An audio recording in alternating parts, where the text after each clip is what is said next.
Él sabe y ha hecho un plan para rescatar, a pesar de todo, a sus criaturas.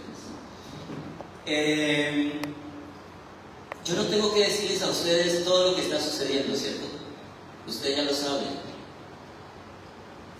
Con respecto a la humanidad, a la parte social, a lo que está haciendo en el mundo, alrededor del mundo, todo como los vientos de todo tipo de emociones, pasiones y cosas por el estilo se están despertando, se están agilizando. Y nosotros, como adventistas del séptimo día, no lo sabemos ayer, no lo supimos ayer, lo sabemos desde el principio, que todas estas cosas están sucediendo y van a suceder. Y hoy vamos a hablar acerca de eso, precisamente de lo que está pasando hoy en día, basado en la palabra de Dios, y lo importante de todo es cómo nos afecta a nosotros y qué importante es para nosotros que pongamos atención en lo que estamos haciendo en nuestra vida, porque es de vida o es de muerte las decisiones que nosotros tengamos que tomar.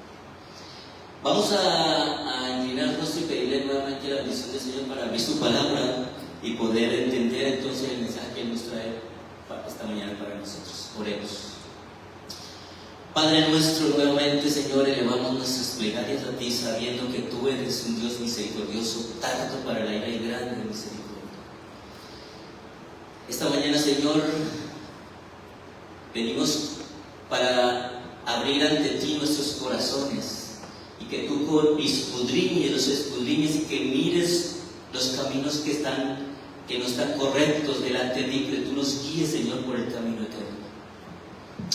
Hay unos hermanos que estamos aquí, que estamos representando a unos familiares, a unos amigos, a unos conocidos, y queremos que por medio nuestro, Señor, Tú puedas influir en todos los que se acerquen a nosotros.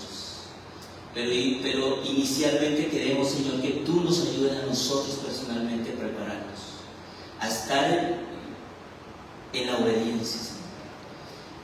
Que Tu Santo Espíritu esta mañana pueda influir en nuestras mentes y en nuestros corazones, a pesar del calor que podamos estar sintiendo. Pero que Tú seas el que tome el control, Señor, y que nos puedas hacer entender lo importante y lo primordial que debemos hacer en nuestras vidas para poder estar listos aquel día que Tú vengas. Quédate con nosotros, acompáñanos y guíanos, porque Te lo pedimos en el bendito y santo nombre de Cristo Jesús. Amén.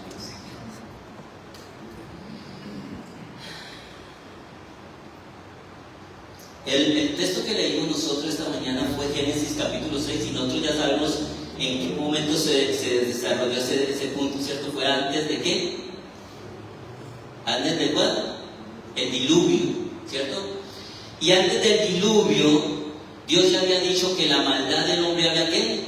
Ascendido demasiado, había llegado hasta lo alto y que ya Él no lo iba a soportar más, que era demasiada la maldad que había en ese momento.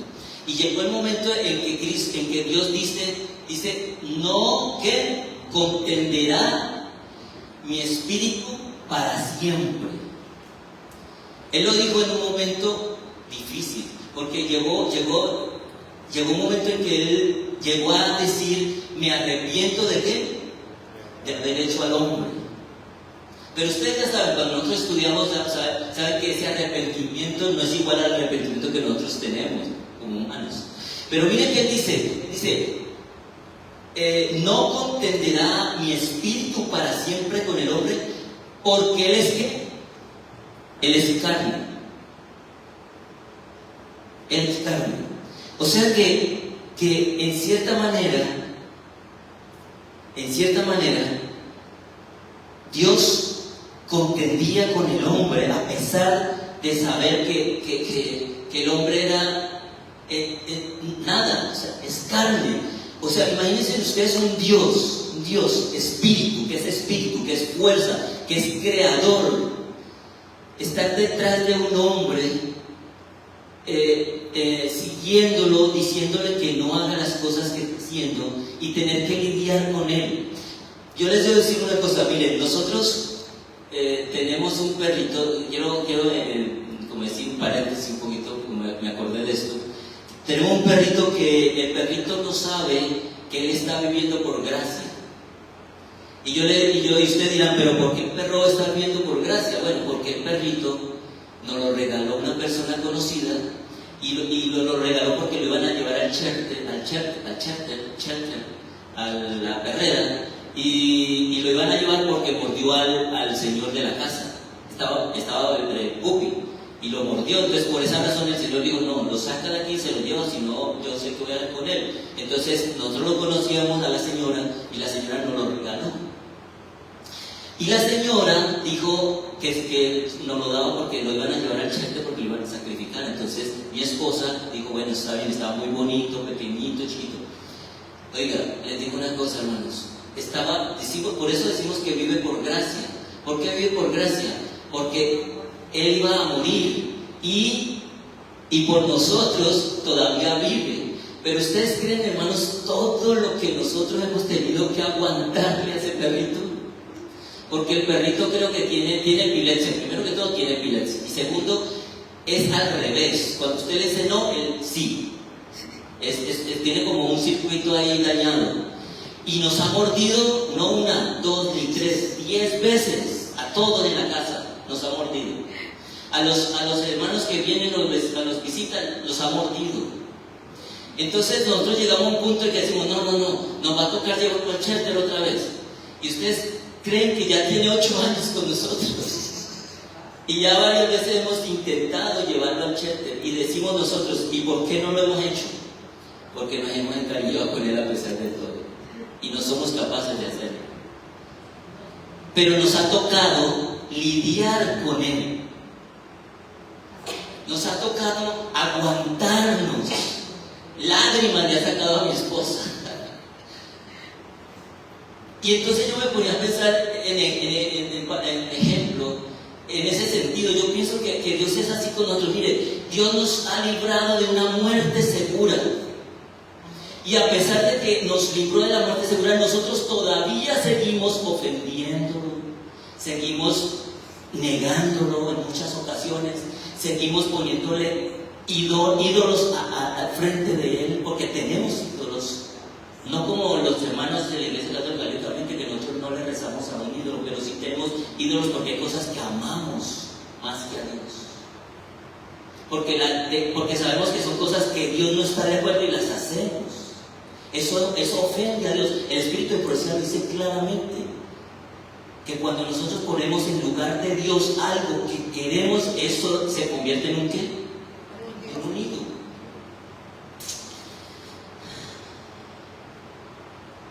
Y yo me puse a pensar en eso. ¿Cuántas veces Dios ha lidiado conmigo? Pero Él dice, en su palabra dice, no contenderá mi espíritu para siempre. No lo voy a hacer. Mire, yo les voy a preguntar una cosa. Vamos a hablar del Espíritu de Profecía, habla acerca de eso, pero antes de eso yo quería compartirles algo acerca del Espíritu de Profecía. Yo quiero preguntarles algo a ustedes. ¿Ustedes por qué creen que Dios dejó el Espíritu de Profecía para este tiempo? ¿Por qué existen los testimonios? ¿Por qué levantó a Elena de White y le dio visiones y tenemos todos estos libros donde nosotros aprendemos acerca de la palabra de Dios? ¿Por qué creen ustedes que pasó eso? ¿Alguna idea? Yo creo que tienen una idea, pero a ver si es la correcta. ¿Por qué tenemos los testimonios? ¿Alguien? ¿Por qué Dios envió profecía, espíritu de profecía para este tiempo? ¿Por qué? Para que estuviéramos preparados. Muy bien. ¿Otra persona? Para ayudarnos en qué? A comprender qué cosa. Muy bien. ¿Ustedes sabían que Elena de White dice la razón por la que Dios dejó los testimonios o trajo los testimonios? Miren, hermanos, en el Espíritu de Profecía, en Consejos para la Iglesia, página 165, escuchen lo que dice ella. ¿Por qué fue que Dios tuvo que mandar los testimonios del Espíritu de Profecía? Dice, a Dios le ha agradado daros línea tras línea y precepto tras precepto, pero pocos de entre vosotros saben realmente lo que contienen los testimonios. No estáis familiarizados con las Escrituras. ¿No estás qué? familiarizados con la Escritura. Ahora, escuchen lo que dice más adelante. Dice, si os hubieseis dedicado a estudiar la palabra de Dios con un deseo de alcanzar la norma de la Biblia y la perfección cristiana, no habríais necesitado los testimonios. Wow.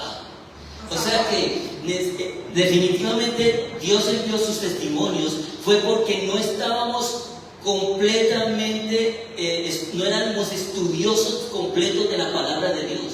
Si nosotros hubiésemos tenido un deseo vehemente del estudio y de querer conocer a Dios, Él no hubiera visto la necesidad de enviar los testimonios. Ahora yo les pregunto, ¿los testimonios que ayudan? Lo que dijo la hermana, ¿nos ayudan a qué? A comprender su palabra. O sea que lo que hacen los testimonios no es traernos nueva luz, como algunos intentan hacer muchas veces. Se vuelven sensacionalistas y sacan cosas de los espíritus de profecía para sacar nueva luz. No. El espíritu de profecía no trae nueva luz. Lo que hace es poner luz sobre ¿qué? Sobre la palabra de Dios. ¿Perdón? Como una lupa, muy bien. Una lupa. O sea, nos ayuda a entender. Y miren, hermanos, en el tiempo que yo he estado estudiando el espíritu de profecía, yo puedo verlo claramente.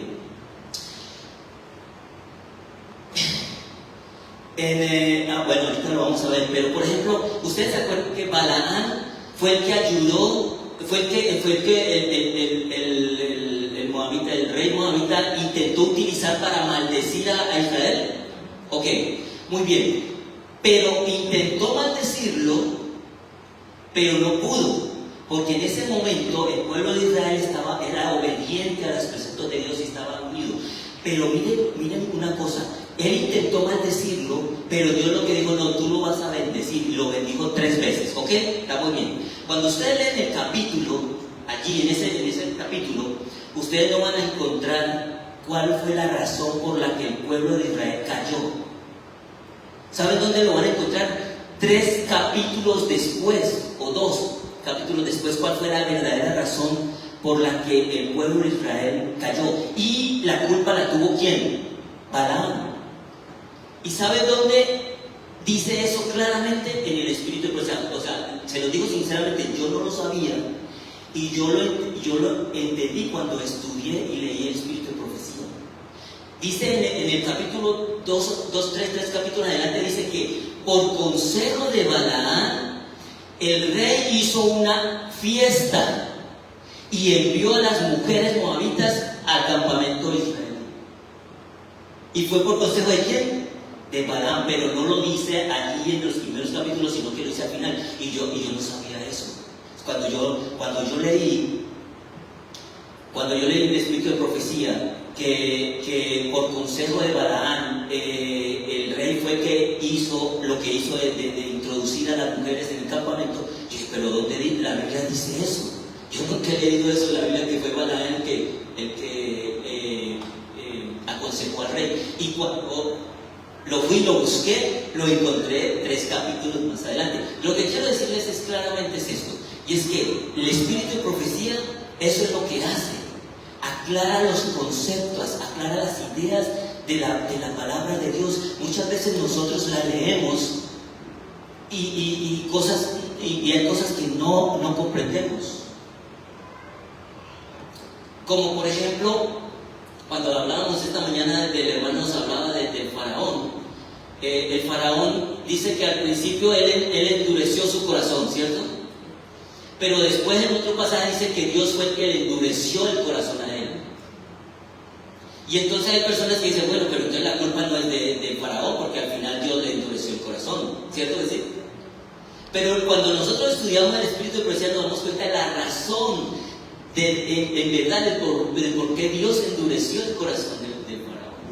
Y eso es lo que entonces nos aclara cosas que de pronto a simple vista parecieran que no tuvieran sentido. ¿Cómo es que Dios va a endurecer el corazón del faraón? Bueno, les estoy diciendo, escuchen,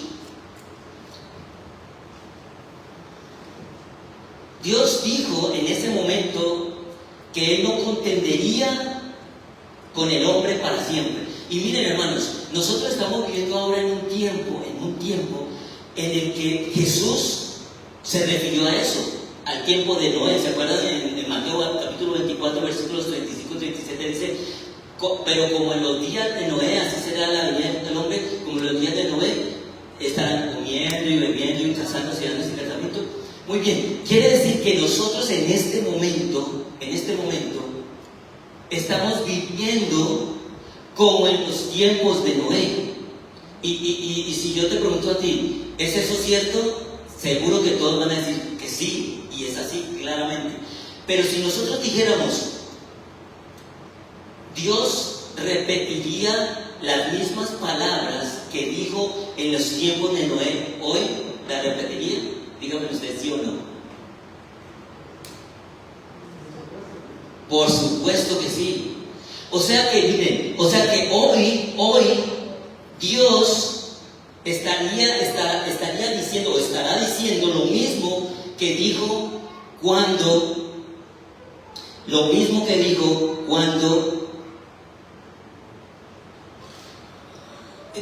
dijo en el tiempo de Noé. O sea, miren lo que está sucediendo hoy, hermano. Les voy a decir algo.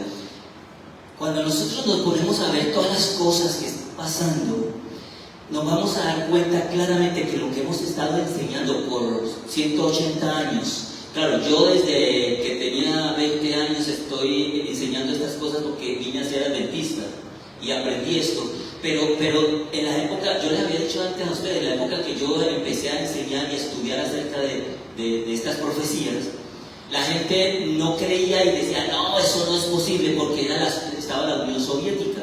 Y todavía estaba el muro de Berlín, y estaban las dos Alemanias, los comunistas y los orientales y occidentales.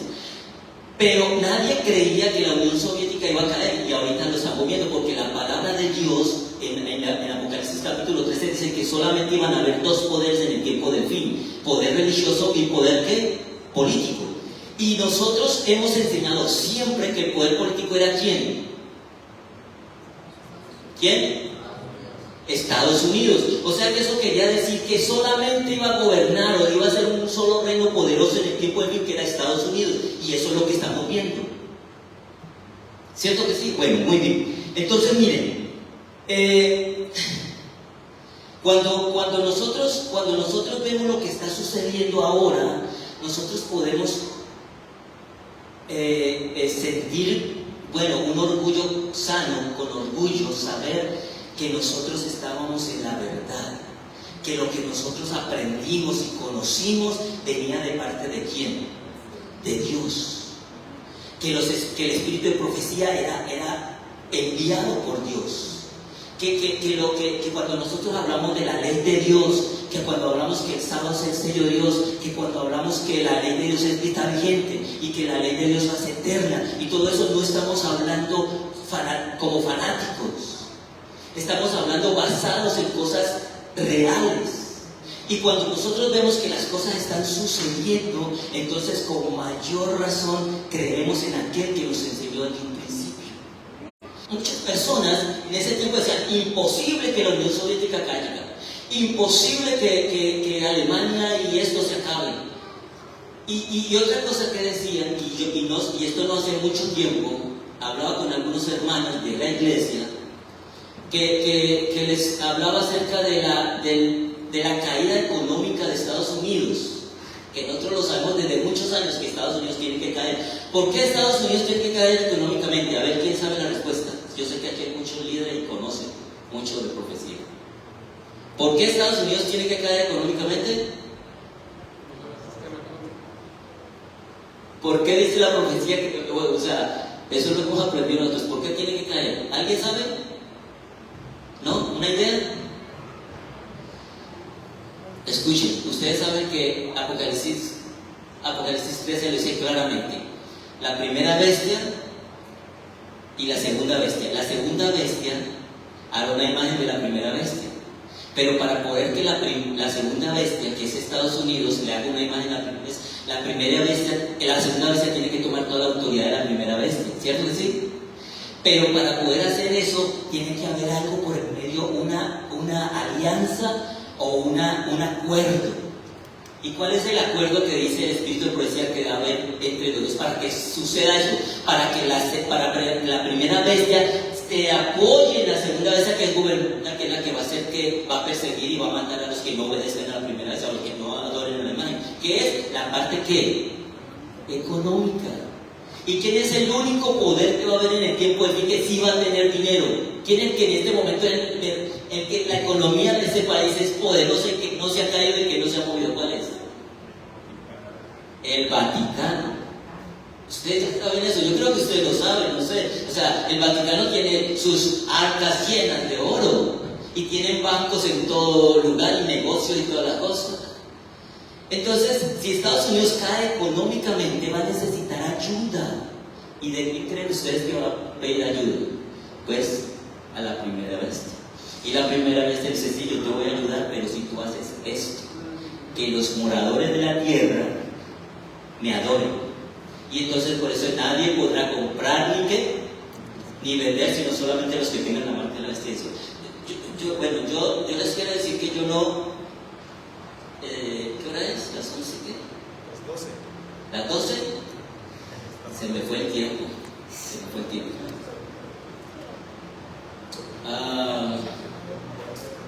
Yo quiero pasar a la segunda parte, porque la segunda parte es la que es importante en cierta forma. Todo está importante, pero la segunda parte es la que nos ayuda a nosotros a comprender algo. Y es que Dios va a lidiar con nosotros hasta el fin. O sea, va, como dice, no contenderá, va a contender con nosotros hasta el fin. Miren, hermanos, hay un texto, espérenme, yo les digo cuál. Isaías, primero Ezequiel. En Ezequiel, capítulo 36. ¿Ok?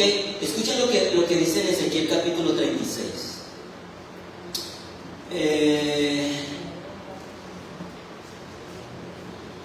En Ezequiel capítulo 36, versículo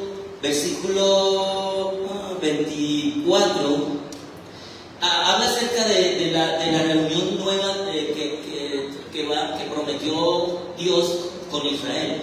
O sea que este es lo que toman los israelitas, los judíos de hoy, para decir que Dios cumplió su promesa, ¿cierto? Que dice que los va a reunir de todas las naciones y los va a llevar a su nación. Pero miren lo que dice aquí.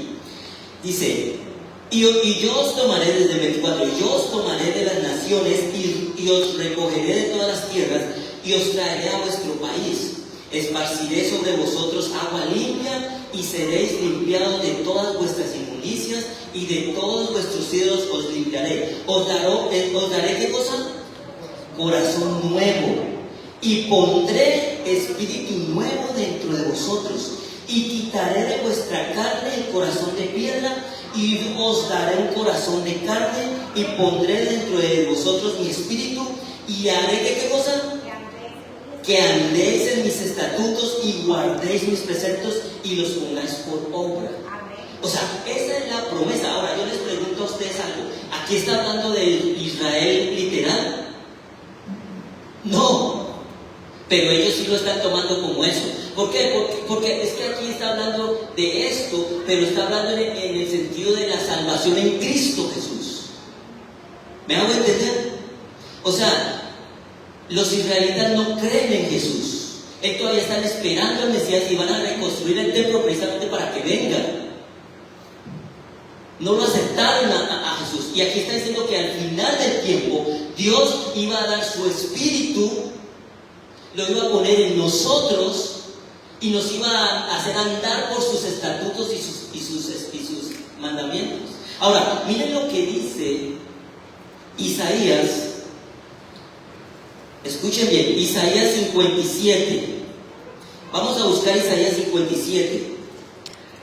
Y en Isaías 57 dice algo parecido a limpiarnos, pero no lo dice así, pero en Isaías dice algo como de sanarnos. Dice el versículo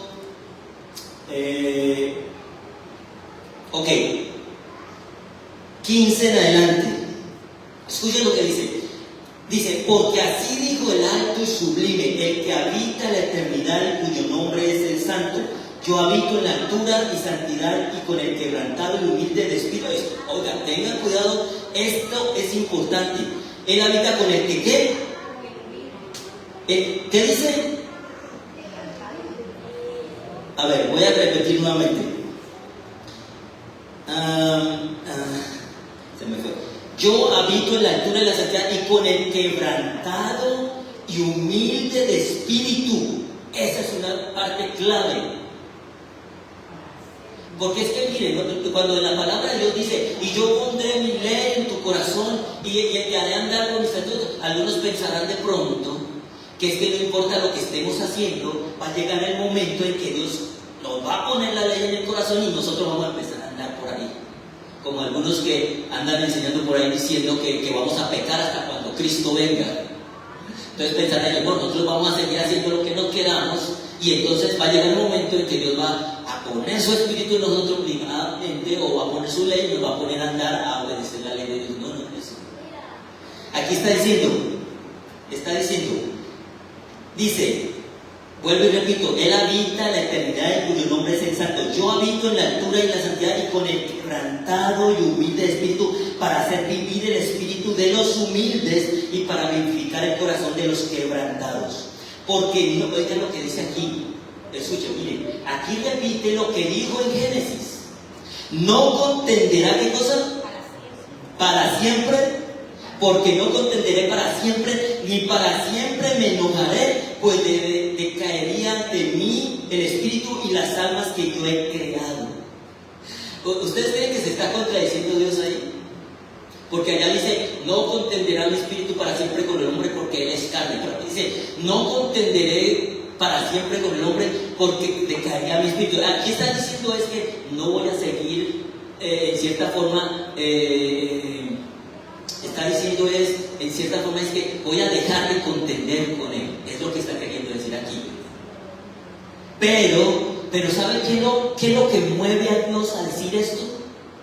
Ustedes lo saben. ¿Qué es? La misericordia, el amor. Es que miren, hermanos, si ustedes se ponen a ver, ahora sí hay que dar, si ustedes se ponen a ver, hermanos, todas las veces que Dios contendió con el hombre, siempre hubo algo que hizo que siguiera adelante.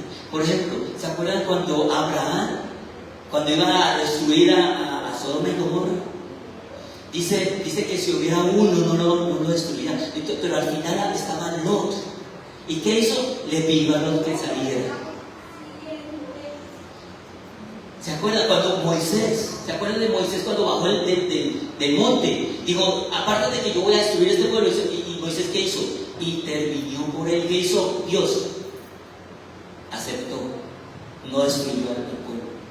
Aún en el diluvio, cuando destruyó a todos, en el diluvio dice que salvó a la familia de Noé, que fue el remanente.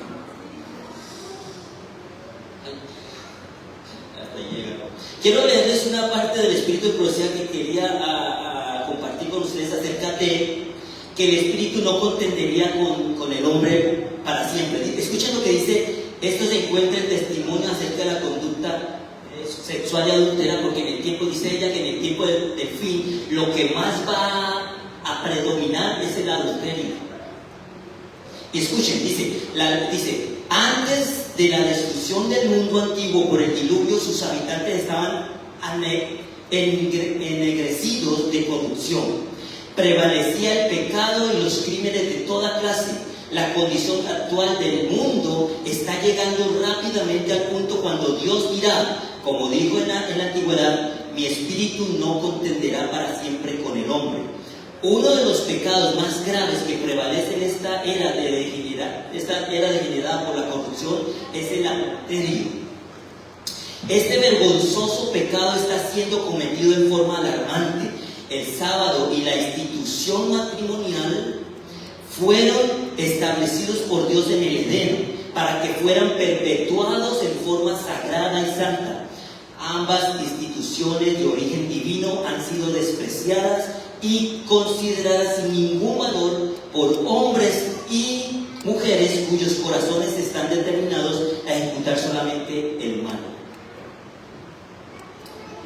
Y en la época de Noé, los que rechazaron el mensaje no solamente fueron este tipo de personas, sino mire lo que dice: no todos los hombres de esa generación eran paganos, idólatras en el más amplio sentido de la palabra.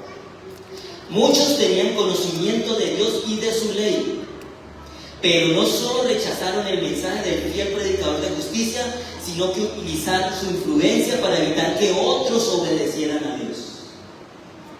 A todos les llega el día de prueba y de decisión. Esta generación tuvo su día de oportunidad y privilegio mientras Noé hacía resonar la nota de advertencia acerca de destrucción venidera. Pero se dieron sus mentes al control de Satanás antes que al de Dios. Y él los engañó como lo hizo con nuestros primeros padres. Les presentó oscuridad y falsedad en lugar de luz y verdad. Y ellos prefirieron sus sofisterías y mentiras, porque les resultaba aceptable al estar en armonía con sus vidas corruptas, mientras que la verdad que podría haberlos salvado fue rechazada como un error. Escuchen, esto que estamos leyendo nosotros ahorita es lo que está sucediendo hoy en día.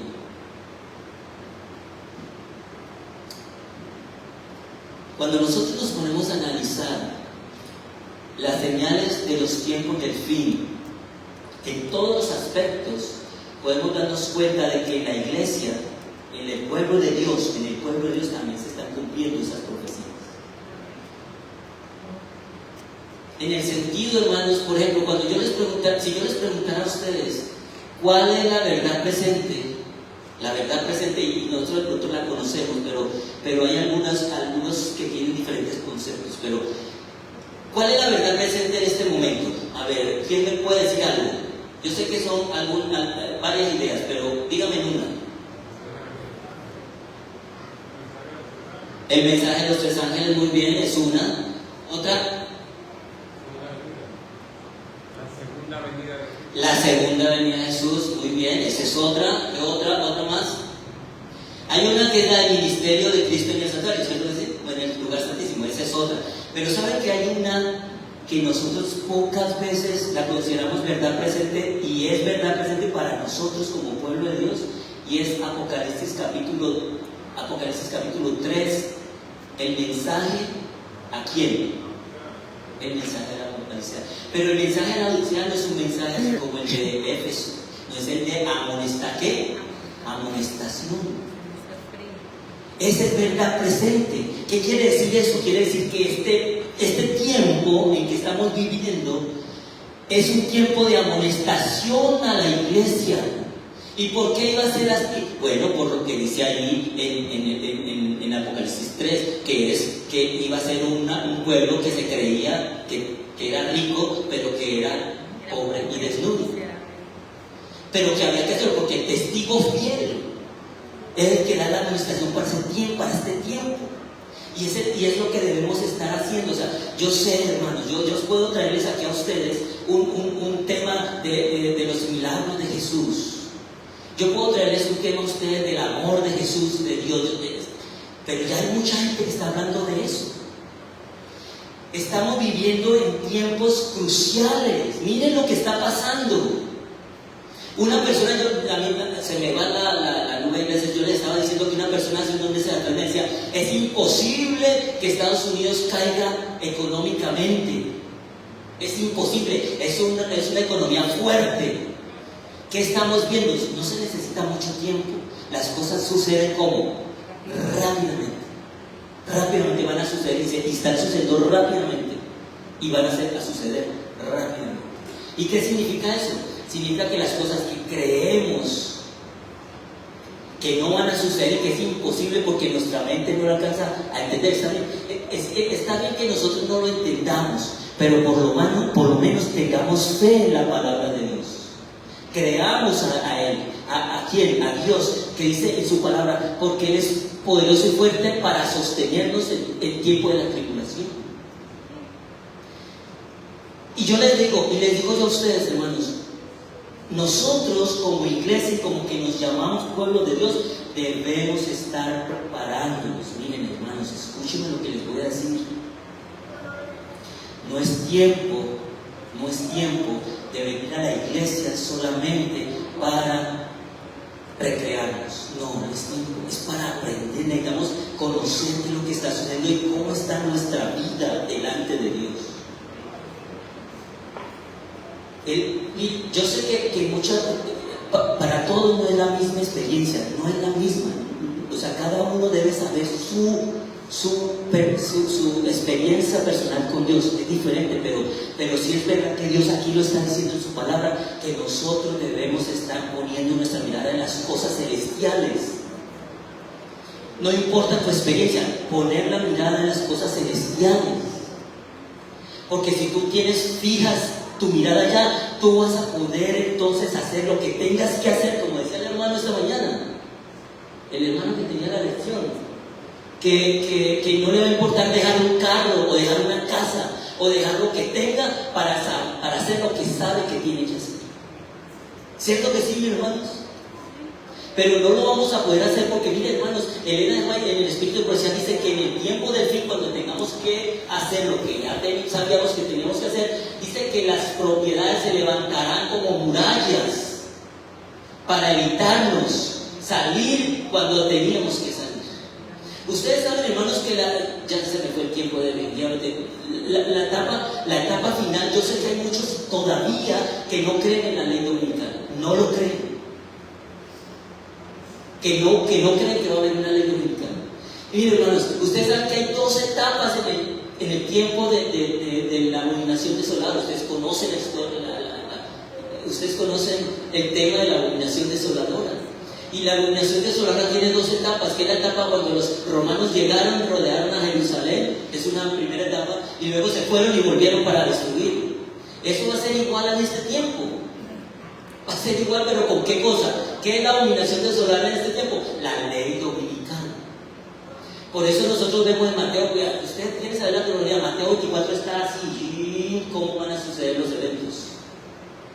Por eso Mateo 24 dice que primero va a haber un tiempo de pequeña tribulación, que lo trae una promulgación de la ley dominical, pero después del decreto de muerte es que viene la gran tribulación. Es las dos etapas, es lo mismo que cuando leemos Apocalipsis capítulo 13, que la imagen de la estatua es elevada, pero después se le da aliento de vida para matar a todos los que en las dos etapas. Entonces necesitamos entender eso, pero lo que queremos hacer aquí lo que queremos decir aquí en este momento es esto. Escuchen, ya para terminar, no quiero molestarles más ni ser cansado. Quiero decirles que Dios dijo en la época de Noé: no contenderá mi espíritu para siempre con el hombre porque él es carne, pero llegó un momento en que dijo: no contenderé para siempre con él. ¿Por qué? Porque ahí lo está diciendo, dice, porque no quiero que mi espíritu se fatigue, o sea, no quiero llegar a sentirme mal de saber que tuve que destruir a toda la humanidad. No, él dice que con los humildes estará, con los que están deseosos de conocerlo, los que quieren y luchan por estar a su lado, los que son conscientes de que no pueden solos, no podemos solos, sino que necesitamos de la diestra de su justicia, como dice Isaías 40, ¿cierto? Entonces cuando nosotros demostremos esa humildad delante del Señor, dice, por eso dice, el que se humilla, ¿qué cosa? Será exaltado. Entonces allí en ese momento dice que entonces yo pondré mi espíritu dentro de ti y haré que andes por mis estatutos y mis caminos y pondré mis leyes y las cumpliré. Eso es lo que nosotros necesitamos para este tiempo, hermanos. Humillarnos delante de Dios para que se cumpla lo que está en su palabra.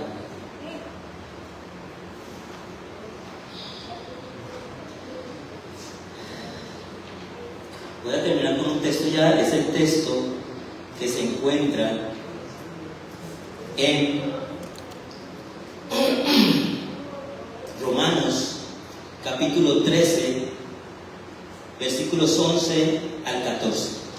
¿Lo tienen allí? Romanos 13, versículos 11 al 14. Escuchen lo que dice allí, escuchen.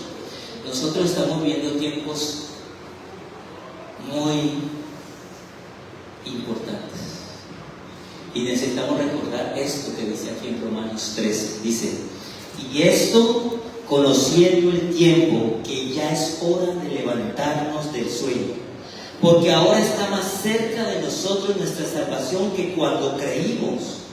La noche está avanzada y se acerca el día. Desechemos pues las obras de las tinieblas y vistámonos las armas de la luz. Andemos como de día honestamente, no en glotonerías y borracheras, no en lujurias y lascivias, no en contiendas y envidia, sino vestidos del Señor Jesucristo, y no proveáis para los deseos de ¿qué? De la carne. Ese es el deseo de Dios para nuestras vidas. Ese es el deseo que Él tiene, que nosotros nos consagremos. Dice: volveos de vuestros caminos. ¿Por qué has de morir, oh Israel? Le decía, ¿cierto? ¿Cuántas veces Dios no quiso atraer a Israel? Dice, con lazos de amor humano te atrae, pero nunca quisiste.